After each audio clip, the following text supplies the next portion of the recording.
नमस्कार विद्यार्थी मित्रांनो, विजन गव्हर्नमेंट जॉब ह्या आपल्या एज्युकेशन चॅनलवरती आपलं पुन्हा एकदा स्वागत आहे.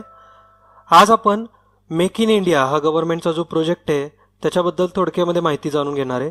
कारण तुमच्या येणाऱ्या एक्झाममध्ये अशा प्रकारचे प्रश्न बनू शकतात. कारण हे पण एक इंडस्ट्रियल रिफॉर्म्सच आहे किंवा एक इंडस्ट्रियल रिव्होल्युशनच आहे, त्याच्यामुळे महत्त्वाचा आहे हा सेक्टर. तर या योजनेची सुरुवात प्रधानमंत्री नरेंद्र मोदी यांनी 25 सप्टेंबर 2014ला नवी दिल्लीमध्ये केली होती. ओके, तर त्यानंतर महाराष्ट्रामध्ये सुद्धा एक make in India week celebrate झाला होता, त्याच्याबद्दल पण आपण या लेक्चरमध्ये माहिती जाणून घेऊयात. तर प्रधानमंत्री नरेंद्र मोदी यांचं ॲक्च्युली जे धोरण आहे ते म्हणजे असं आहे की फर्स्ट डेव्हलपमेंट इंडिया म्हणजेच FDI. तर हे पण तुम्ही लक्षात ठेवा. तर FDIचा एखाद्या वेळेस मेक इन इंडियाशी संबंधित FDIचा लॉंग फॉर्म काय असं विचारलं तर first development in India. Okay, ह्याचे उद्देश कुठले कुठले आहेत तर गुंतवणुकीस चालना देणे, त्याचबरोबर बौद्धिक संपदेचं संरक्षण करणं आणि आधुनिक सोयीसुविधांची निर्मिती करणे, तरुण उद्योजकांना प्रोत्साहित करणे आणि कौशल्य विकास करणे. तर ही सगळी उद्दिष्टे आहेत या मेक इन इंडियाची.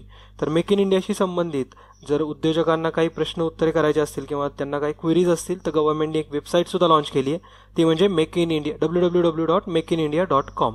ओके, तर ह्याच्यामध्ये एकूण 25 वेगवेगळे सेक्टर आहेत जे बिझनेससाठी इन्क्लूड केलेले आहेत. कुठले कुठले सेक्टर आहेत ते तर automobile sector, then automobile components, aviation, biotechnology, chemical, construction, defence, manufacturing, electrical machinery, electronic system, food processing, IT and BPM, त्यानंतर media and entertainment, mining, oil and gas, pharmaceuticals, ports, railways, renewable energy, road and highway, space, त्यानंतर textile garments, thermal power, tourism आणि wellness. तर हे सगळे department आहेत. एकूण 25 department include केलेले आहेत. सगळे नावं तुम्ही लक्षात ठेवा. विचारू शकतात एक्झाममध्ये, बाहेरचे एखादे वेगळंच डिपार्टमेंट देतील जे याच्यामध्ये इन्क्लूड नाही आहे. ओके, आणि मेक इन इंडियाचं ॲक्च्युली जे धोरण आहे आपलं भारताचं आत्तापर्यंत धोरण जे होतं की फक्त लुक ईस्ट असं धोरण होतं, मात्र आता आपण लिंक वेस्ट हे सुद्धा संकल्पना याच्यातून मांडण्यात आली. म्हणजे आपण आता वेस्ट म्हणजे आपल्या ज्या वेस्टर्न कंट्रीज आहेत त्याच्यासोबत सुद्धा म्हणजे युरोपियन कंट्रीजमध्ये सुद्धा आपण इन्क्लूड होऊन जाऊ. म्हणजे त्याच्यातून आपण काहीतरी इकॉनॉमिकल बेनिफिट्स आपण त्याच्यातून क्रिएट करू. तर लिंक वेस्ट हे सुद्धा याच्यातून संकल्पना सुचवण्यात आली आहे. तर महाराष्ट्रामध्ये जो make in India week celebrate झाला होता तर आपण तो बघूयात. तर मुंबईमध्ये तो सेलिब्रेट झाला होता वांद्रे कुर्ला संकुलनमध्ये. तो पण इनॉग्रेट प्रधानमंत्री नरेंद्र मोदी यांनीच केला होता.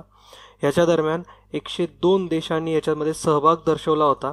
एकूण 2594 वेगवेगळे करार करण्यात आले होते या मेक इन इंडिया वीकमधून. ओके, आणि हे जे मेक इन इंडिया वीकचं जे आयोजन होतं हे कुठल्या कुठल्या डिपार्टमेंटनी केले हे विचारू शकतात. तर राज्य शासनाच्या उद्योग विभागाने आणि केंद्र शासनाच्या औद्योगिक धोरण व प्रोत्साहन विभाग व तसेच भारतीय औद्योगिक महासंघ तर यांच्या सहकार्यानं किंवा या सगळ्यांनी मिळून ह्या मेक इन इंडिया सप्ताहाचे आयोजन केलं होतं. ओके, महत्त्वाचा पॉईंट आहे हा. आणि या सप्ताहामध्ये महाराष्ट्रामध्ये वेगवेगळ्या विभागांमध्ये गुंतवणूकसुद्धा करण्यात आली आहे. तर महाराष्ट्रामध्ये आपण बघू विभागानुसार गुंतवणूक कुठं कुठं केली आहे. तर मुंबईसह कोकण विभागामध्ये एकूण 3,25,000 कोटी एवढी गुंतवणूक करण्यात आलेली आहे. मराठवाडा व विदर्भ या विभागामध्ये मिळून 1,50,000 कोटी एवढी गुंतवणूक करण्यात आली आहे. त्यानंतर पुणे विभागामध्ये 50,000 कोटी रुपये, त्यानंतर खानदेशमध्ये एकूण 25,000 कोटी तर एवढी गुंतवणूक करण्यात आली आहे. आणि या सप्ताहाच्या दरम्यानच प्रधानमंत्री नरेंद्र मोदी यांनी काही पुरस्कारसुद्धा दिलेत आणि हे सगळ्यात महत्त्वाचे आहेत. कुठले कुठले पुरस्कार आहेत ते म्हणजे young maker of the year हा पुरस्कार भेटला आहे अजंता फार्मा या कंपनीला. त्याचे ओनर जे आहेत ते म्हणजे योगेश अग्रवाल आणि Rajesh Agarwal. Okay, best in class manufacturing हा अवॉर्ड भेटला आहे टाटा मोटर्सला. आणि इनोव्हेटर्स ऑफ द इयर हा अवॉर्ड भेटला आहे हिरो मोटर्सला. तर हे सगळे अवॉर्ड्स महत्त्वाचे होते. कॅटेगरी लक्षात ठेवा आणि जोड्या लावामध्ये सुद्धा विचारू शकतात.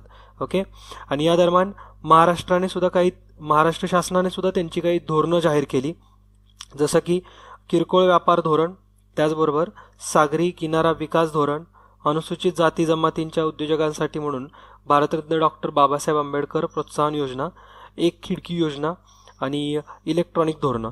तर अशा प्रकारचे वेगवेगळे धोरणंसुद्धा महाराष्ट्र राज्य सरकारने जाहीर केलेत.